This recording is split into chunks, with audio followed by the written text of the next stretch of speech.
The Sao Paulo Grand Prix was supposed to be the race that reignited Oscar Piastri's championship charge. Instead, it turned into a nightmare that left the paddock stunned, the fans furious, and the FIA under heavy fire for one of the harshest penalties of the season. A 10-second punishment that many believe should never have been given has now derailed Piastri's campaign and shifted the momentum dramatically toward his teammate Lando Norris. And today, we dig into the drama behind the scenes, events that weren't captured on camera, whispers from inside the steward's room, and the new evidence that has sparked outrage across the world of Formula One. Because what looked like a standard racing incident on the restart actually exploded into one of the most heated controversies of the 2025 season. Kimi Antonelli's defensive miscalculation, Leclerc's unlucky spin, and Piastri's split-second decision became the perfect recipe for chaos. And as the FIA moved swiftly and harshly, the paddock began to question, was this justice or a political earthquake in the middle of a title fight? If you love deep analysis, hidden angles, and the truth behind F1's biggest dramas, make sure to subscribe. This is the kind of story you cannot afford to miss. The Brazilian Grand Prix was meant to be Oscar Piastri's redemption arc,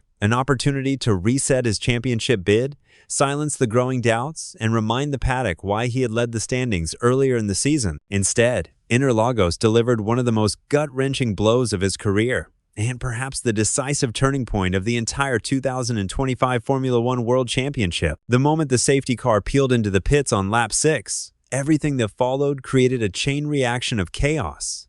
Kimi Antonelli, Charles Leclerc, and Oscar Piastri barreling into turn 1 inch a 3-wide deadlock with millimeters separating triumph from disaster. And in the split-second squeeze, the yellow helmet of Piastri became the center of the FIA's most controversial penalty of the year. From the outside, the collision looked like a textbook racing incident. Antonelli moved left, some say too aggressively, while Piastri, boxed in, hugged the white line as tightly as physics would allow. His slight lockup wasn't the loss of control the stewards later implied, but a natural reaction to a disappearing gap. In fact, many analysts pointed out that Piastri had the corner under control right until Antonelli turned in without offering the minimum racing room. The angle of the Mercedes, the closing speed, and the camera replays all suggest that Antonelli misjudged the scenario more than Piastri did. Yet, in one of the most astonishing decisions of the season, the FIA delivered a massive 10-second penalty to the Australian, effectively erasing his shot at a podium and slashing his championship hopes to pieces. This is where the controversy truly begins, because not only did Piastri lose 8 crucial points, which would have placed him directly behind Norris, but he was also slapped with 2 penalty points on his super license. That escalation left the paddock stunned.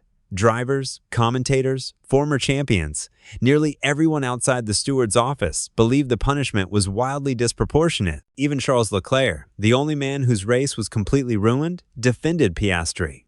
His words cut sharply through the noise. Kimi sees that there's Piastri and doesn't give him any room at all. When the victim of the crash says the penalty was unfair, it raises an uncomfortable question. What were the FIA really seeing? Some insiders claim the decision was made unusually quickly, almost before all the relevant camera angles were reviewed. Others point to the symbolism. Antonelli taking his best ever F1 finish in front of the superstar Mercedes is heavily promoting, and the FIA unwilling to tarnish that moment. Whether intentional or not, the optics are sensitive. An Antonelli podium boosts storylines. A Piastri podium tightens the title fight, and with the FIA already under scrutiny for inconsistent rulings throughout the season, the whispers around the paddock became impossible to ignore. Then there's the championship dynamic. Lando Norris, already riding a wave of momentum, pushed his advantage ruthlessly. His victory, his 7th of the season, seemed effortless, calm, almost inevitable. Behind him, Verstappen surged from the pit lane to 3rd with a new power unit that looked frighteningly strong. But the real sting was that Norris gained 23 points on Piastri over the weekend, 23 points that might be the margin that decides the title. Before Brazil, Piastri was wobbling. After Brazil, he's bleeding. The psychological damage is perhaps even greater than the points loss. For the first time this season, his interviews didn't sound like those of a rising superstar playing it cool. They sounded like a young driver carrying the weight of a title fight that suddenly feels unfair. "I can't disappear," he said, referring to Antonelli's squeeze into turn 1. And that line stuck with everyone because it summed up the whole situation in 4 words. He was boxed in. He braked. He reacted. He survived. And somehow, he was still the one punished. Moments like this get inside a driver's head.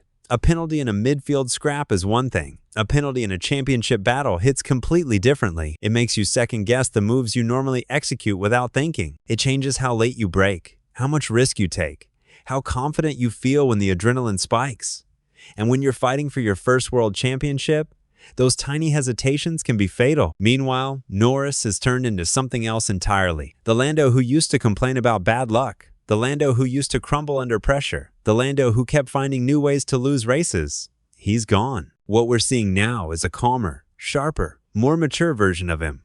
Almost like all the heartbreak from previous seasons hardened him into the driver he always had the potential to be. His attitude says everything. Ignore everyone that talks crap about you.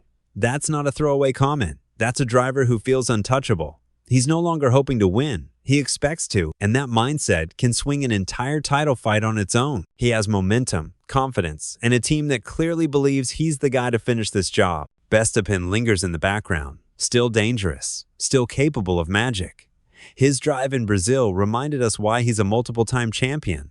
But at this stage, he's more of a shadow than a sword. He needs total chaos to flip this season around. And with McLaren this strong, chaos is in short supply. Which brings us back to Piastri. With 3 races remaining, the path is brutally narrow. Las Vegas rewards confidence. Qatar punishes mistakes. Abu Dhabi is where champions either rise or collapse. For Piastri to pull this off, he needs perfection across all 3. He needs Norris to slip. He needs Verstappen to intervene. And he needs the FIA to avoid taking a championship out of the driver's hands. Because if this title is decided by a questionable penalty instead of pure racing, it won't just be a footnote. It will be one of those decisions fans talk about for years, like Abu Dhabi 2021 or Spa 2008. These are the calls that shape legacies, shape narratives, and shape how the world remembers a season. And the ripple effect could be enormous. If Piastri loses the championship by a handful of points, the psychological scar might not fade quickly. Confidence is a fragile thing in Formula One. One bad moment can ripple into the next race, the next season, the next career phase. Meanwhile, if Norris wins, that Brazil weekend might be remembered as the turning point where he officially claimed his place among the elite. That's why the debate is so intense. It's not just about a penalty. It's about what the penalty changes, the momentum, the belief, the mental edge, the whole balance of the fight. So the question isn't just whether Oscar deserved the penalty. The question is whether Formula One is okay with a championship potentially being reshaped by a call that half the paddock doesn't agree with. What do you think? Has Oscar Piastri become the latest victim of an FIA decision that tilts the balance? Or was the ruling fair, even if brutal? Tell me your take in the comments.